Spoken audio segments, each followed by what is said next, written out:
God told Abraham to take Isaac up on Mount Moriah and sacrifice his son. Now, if someone interprets that as being God's laying down wise principles for good parenting, they're an idiot. Sure, yeah. That is not what Genesis chapter 2 is communicating.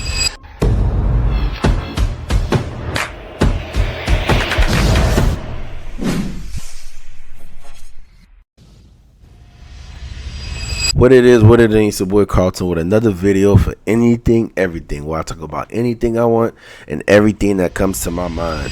Today's the second part of the Bible commends genocide with Alex O'Connor and Cliff and Stewart. First video I made was getting a little bit long, so I wanted to cut it short. If you're a person that pays attention to conversation, and if you guys didn't watch the first video, I'm gonna put it up here so you guys can go watch that first video first. But if you're a person that don't pay attention to words, you will be able to get lost very quick. Because the first, and I just want to finish it so I can see how the conversation ends, because I didn't watch the full video yet. But you, like, watching the first video showed me that he's just repeating the same thing. Like, hey, in this situation, God commanded to kill 12,000, or this situation, I don't think it was hyperbole. He said to kill everything breathing. Women are getting killed, children are getting killed, and it's being answered, but he's just asking the same thing in a different way. But again, I'll finish this out to see just how it ends. And if you guys don't know, we already answered it. Why it's not unjust or immoral for God to kill 12,000 people of our eye, or to kill everyone that's in the Malachi in that region, because we know the Malachites do turn up later in 1 Samuel chapter 30. What else? I don't know if I want to repeat myself. I'm not going to repeat myself. Let me just go straight into the video. You need to go watch the old video. Thank you. That, to be clear, do you believe that innocent children were killed by Israelites on the command of God? Yes. It's a historical fact. Yes. I believe that innocent children were killed by Israeli bombs, and they happen to be Palestinians, part of Hamas maybe, or Hezbollah. I believe that there are consequences to human decisions that stretch down through the generations and that impact a lot of innocent people. And I think we're a little naive if we think that we can go into Iraq or fight a desert storm and no innocent people are going to be killed. It's one of the tragedies of war, which is a result of the sinful human heart. But suppose... I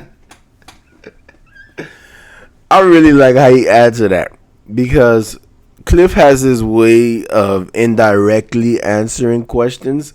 But to make it plain and simple, yes, women and children were killed by the Israelites off of God's command. We've already established this. And this goes back to what I was saying in the previous video, that too many Christians talk to, atheists and try to give them things that they can easily digest or easily swallow. Here's the thing that you guys need to understand. Your niceness or subtleness about something won't make God more appeasing to atheists. These atheists already despise God.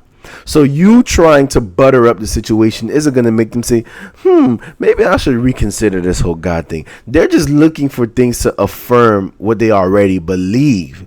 So, but what the thing is, though, when it comes to Christianity, is you need to give them the truth so they can make an educated decision. So, yes, there was women and children that died by the hands of the Israelites at the command of God. But as we've already answered, the women were not blameless. They were sinners as well. They were getting judged as well. Just because they were on the battlefield does not now make them saints. These women were not saints. They weren't. I feel like the only argument you can bring up to try to, balance the scales is the children. But we've already answered. Yes, the children do get swept up, but it's not more so because of their judgment, but because of the judgment of the people that brought it upon them, which is what Clifford was saying. He was saying that our decisions affect people around us. So my decisions as a father can affect my kids. So that's what Cliff was emphasizing. What he also emphasized was the children that were swept away in the judgment, they are with God. What better place is there to be than to be with God in eternal peace? I mean, the people that's always advocating for abortion, they're always talking about, oh, this world is tough. We shouldn't bring them in. They're going to be poor. They're going to be this. So, yeah, they were God now. So isn't that, what you wanted? You wanted the kids not to suffer? But, yeah, let's keep on. So, the Israeli government said, leave alive nothing that breathes. Kill the soldiers, but then once you've done that, turn around, go back, kill the women, kill the children, kill their animals. Because this land is yours. Mm-hmm. I think that people wouldn't be satisfied on falling back on the defense of, hey, this is the consequence of war. This is what happens.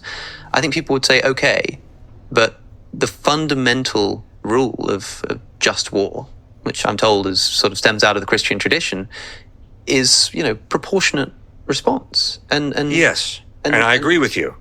Okay, but here's another problem. Mm-hmm. God told Abraham to take Isaac up on Mount Moriah and sacrifice his son. Now, if someone interprets that as being God's laying down wise principles for good parenting, they're an idiot. Sure, yeah. That is not what Genesis chapter 2 is communicating. God gave Abraham a very specific command, and it was not to give an example of wise parenting. It was, Abraham, who's number one in your heart? Is it going to be God or is it going to be your son? Who are you going to build your future on? Your son or me? Similarly, what Israel does there in the Old Testament is not examples of just war theory. No, it is a unique example of God using a theocracy, and we don't live in a theocracy. We don't have a theocracy in Israel now, and we're definitely not a theocracy in the United States or in UK. God using a theocracy to carve out a land that he brings then Messiah into. That's a one-time deed, because you're absolutely right. It is not an example of just war. No way. I think he's missing what Alex is saying. What Alex is saying is that there were people killed during war that shouldn't have been killed during war. Even if it was judgment, whatever the case may be, the war had nothing to do with the women and or children. And he's saying if this was done something today, regardless of by their own volition, or if it was done by the commandment from God, that this is not something that would be taken lightly. This is not something that people would be like, oh yeah, God said that for them to do it, or like nobody would be saying this was an okay thing to do. And I see what he's saying. Essentially what he's saying, like, okay, you're saying this is what happened back then, but if morality is something that's constant, if it's always okay, right, if it's something is always good or something is always evil, time shouldn't change that. So what would the response be if something like that was done today? I want to be 100% honest. I don't think I have the full answer to that. The only thing that I would say that differentiate the times of past and the times of now would probably be something that lies between the covenants, the covenants that's in the scripture with God. And another thing that I would say as well, how can I put this? I don't think that God is going to change who he is just because he's doing something that we don't like, right? I see what he's saying, and I could say I kind of agree with him in some aspects, but that's all. And I'm not saying that I have the answer. I'm not saying that I have the answer. That's not what I'm saying. I'm actually saying the opposite. I'm saying I don't have the answer. I'm just throwing things at you. So that's something I'm gonna take into prayer. You see, this is the beautiful thing that a lot of atheists miss about Christianity. Anything that I'm confused about, I can go to the source. I can go to God and expect him to answer me. And if he doesn't answer me, he remains sovereign. But me knowing the relationship that we have and knowing how the Holy Spirit continues to teach me and to pour into me, I will expect him to give me an answer. So that's a good question, Alex. That's a good question. Recoil at that as you do, I'm sure. Yeah, because of course the difference in this case is that you have the orders from the top man. It's sort of, if there is some extraordinary circumstance in which this kind of otherwise morally condemnable behavior can be justified, you better have the authority to know that you're making the right decision. And in this case, the Christian will be able to say that they did have that authority. But I mean, it's a struggle, Yes, it is. It is a struggle. Here's something that I will add as well. And this is what I love about God, because it really stretches someone's faith. This is what differentiate the two. Number one, if there is no God, then it really doesn't matter. right? I mean, you can critique it however you want, right? You can critique it however you want. I'm not even gonna say there is no God. Three things is either if there is no God, or if there is a God and he didn't give you that order, or if there is a God and you worship the correct God. Those are the three things. Because there can be a God, but I worship the wrong God. And God didn't give me the order, but I still did it, and saying that my God gave me the order. So, that's where it gets blurry, right? But essentially what I'm saying is, no matter how we reason as humans, if the true one and living God gives an order, what are you going to do about it? What are you going to do about it? Like, I know in the book of Romans, Paul says, can the clay say to the potter, why have you made me like this? Like, I want to know, what can we as humans do to contend against God? Do you really think you making this decision to not serve and follow God is to your benefit? Like, you're sticking it to God or something? Because you're not going to think about that when you take your last breath. The intentional killing of non-combatant children here. We're talking, and I read this text as a land dispute. I read in Deuteronomy where God gives instructions when you march up onto a city to attack it, like in the broad sense. When you march up to attack a city, make its people an offer of peace.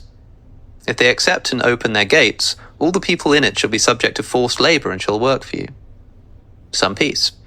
If they refuse to make peace and engage you in battle, which isn't entirely unreasonable given what the terms of peace are, lay siege to that city. When the Lord your God delivers it into your hand, put to the sword all the men in it. As for the women, the children, and the livestock, and everything else in the city, you may take these as plunder for yourselves, and you may use the plunder the Lord gives you from your enemies. This is how you are to treat the cities that are at a distance from you and do not belong to the nations nearby. Women and children being described as plunder. Well, I don't think it's a land dispute if you're referring to Israel, because first and foremost, Israel taking over the land of Canaan, which turned into Israel, whatever the case may be, it was a judgment.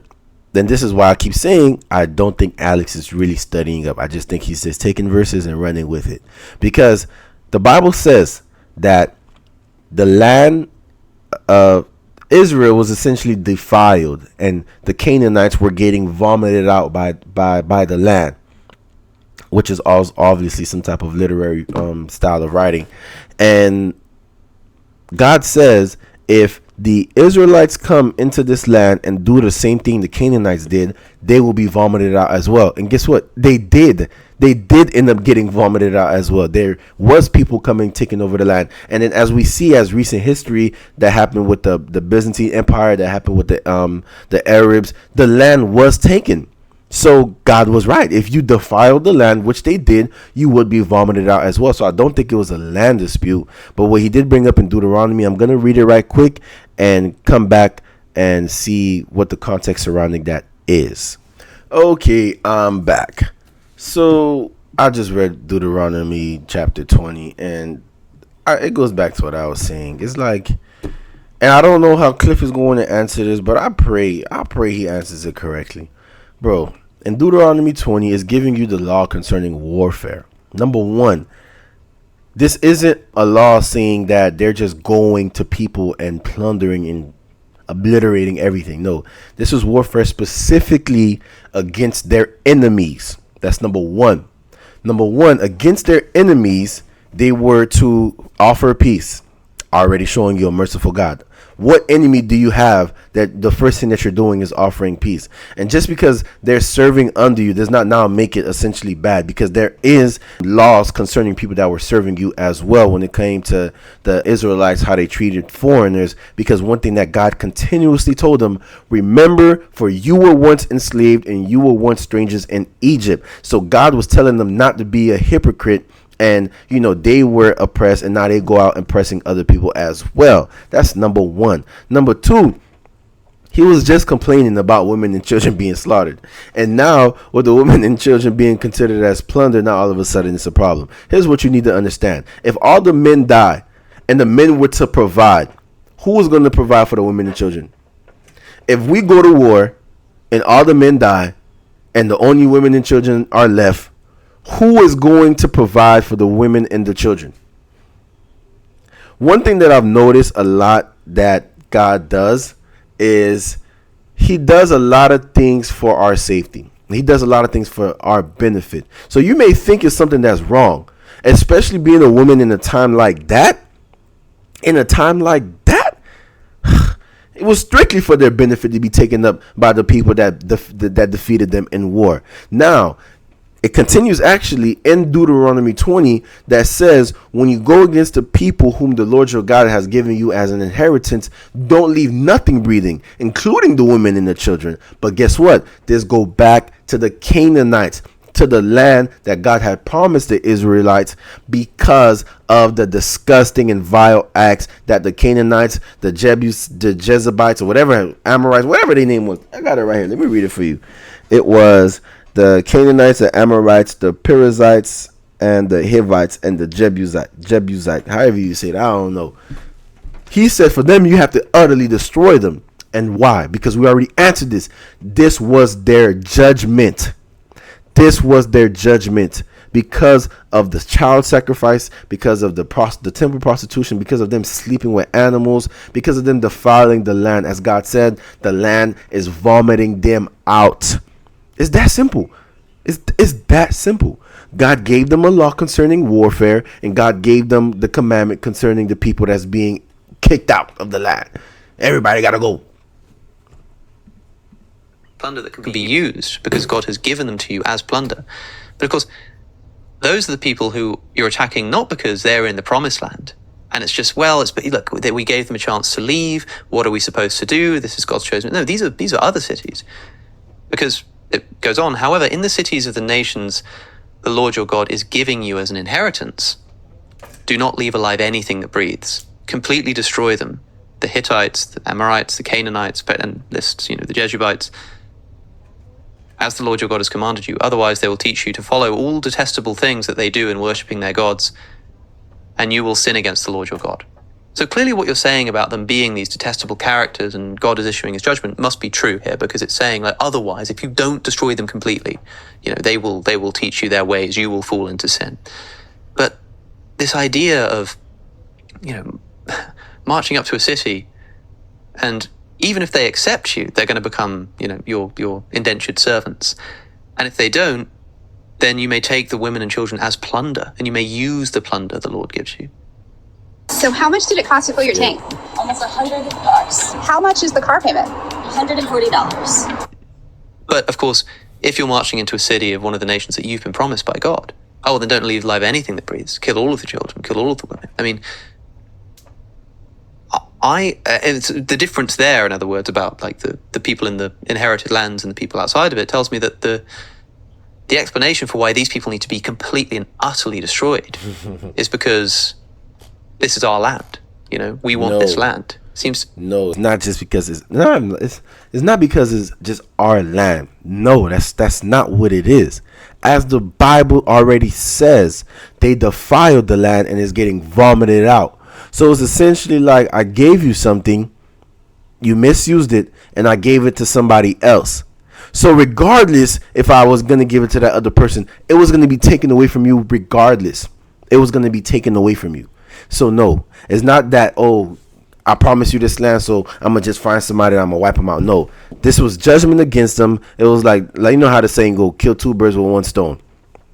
It's just that simple. And again, he blatantly skipped over that the people who were to be plundered was only your enemies. So they were not just going at city to city like they're Vikings or something and just plundering and offering peace to people, and they don't take it, then they done. That is not what was going on. It was only towards their enemies. And when I read about somebody intentionally driving out or killing nations of people so that they can sort of essentially ethnically cleanse a land, I don't know what else to call that other than a genocide. But it's still eventually, the point is to welcome them in. It's not like they're going to sit in the land flowing with milk and honey forever. And again, be God's chosen people, and that's it. So that's one. Secondly, we're reading this again. I don't even know what that means. I don't even know what he just said. I ain't gonna lie to you. from our 21st century Judeo-Christian lens. So your outrage and indignation over this is entirely Christian. That's why the Bible is self-critiquing, which I love about it. Thirdly, putting to the sword, even women and children, as messed up as that sounds, many would say that that was actually more gracious in that time period than other civilizations who they're going to get raped the rest of their lives, right? And just horrific things that are unimaginable to us. So that's another really important thing to remember. And then lastly, the one you got to wrestle with is, okay, so in an ancient Near Eastern culture, you're looking for God to act in a very humane kind of way. All right, to what extent? And what extent does free will come into play as well? Not just the evil heart of humankind, but how exactly do you want to play God? Because I want to play God too in those passages. But what does that look like? What specifically does that look like? Watch the full conversation with Cliff and Stuart by clicking the link on your screen. That's the first video. The other video is 2 hours long. I don't think I'm watching a 2 hour long video just so I could do a reactive video. It's going to be too much. But yeah, I mean, it really just goes back to what I was saying. Like, as an atheist, you literally have no grounds to critique God. Like, at the end of the day, you can have your contentions, you can have whatever you feel, but to summarize everything that I was saying, these lands were judged, and the funny thing about it is, a lot of the things that God told the Israelites to do is Stuart said, it was gracious. Making someone in indentured servitude was gracious if they lose war. That's gracious compared to what was going on in that time, and this is answered in the New Testament. A lot of things was done in a way that it was done simply because of the hardness of their hearts. Simply, God never intended for someone to be able to divorce, but then they asked Jesus, what about the law of Moses where they allowed people, men to give women certificates of divorce? And he was like, it was never supposed to be like that, but because of the hardness of the heart of man, it did it. God allowed it to pass. There's a lot of things that God allowed to happen simply because of the hardness of their hearts. And, luckily God was able to send man in a different trajectory, but God wasn't able to move fully because of how humans decided to behave. So that's about it. I mean, you guys let me know if you have any questions, any critiques, any comments, you let me know. But comment, subscribe. We're trying to hit over 300 subscribers. We're on our way. We're going up. See you guys next time on Anything Everything. Peace.